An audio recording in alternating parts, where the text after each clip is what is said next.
On sait qu'il y a une volonté du Royaume-Uni d'envoyer des migrants illégaux au Rwanda. Un premier avion devait partir, il y a eu des recours, donc il n'est pas parti. Vous avez critiqué cet accord. Est-ce que vous craignez surtout que d'autres pays riches se disent que c'est peut-être un bon modèle à suivre, même si cela ne fait pas plaisir aux organisations des droits de l'homme ou aux gens comme vous?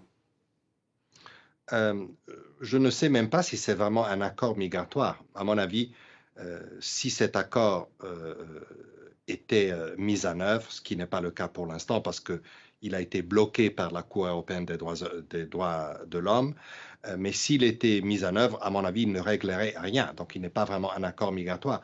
C'est un accord financier On parle, peut-être. on n'a pas, on parle beaucoup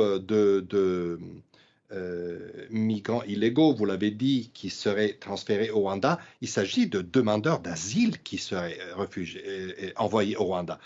C'est quand même différent. Ça veut dire que la procédure de droit d'asile est exportée du Royaume-Uni, un pays qui a des ressources et un système d'asile qui fonctionne, au Rwanda, qui est un pays qui héberge déjà beaucoup de réfugiés, mais de façon différente. Ce pas des réfugiés qui sont soumis à une détermination de statut comme au Royaume-Uni. Ces personnes seraient exportées dans un pays où cette procédure n'a pas les structures pour être mise en œuvre. Donc, du point de vue légal et pratique, ça ne marche pas à notre avis. Et vous l'avez dit, et je conclus, mais c'est le point le plus important, ça crée un précédent vraiment négatif, ça créerait un précédent vraiment négatif. Je parle dans le conditionnel parce que j'espère qu'il ne va pas être mis en œuvre.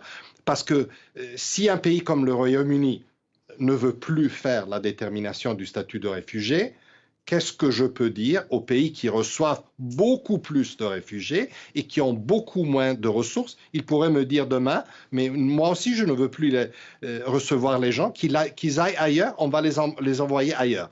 Ça pourrait détruire vraiment la pratique du droit d'asile comme elle est conçue aujourd'hui dans le monde, et une pratique que, malgré toutes les difficultés, continue de sauver des milliers de vies humaines chaque jour, littéralement.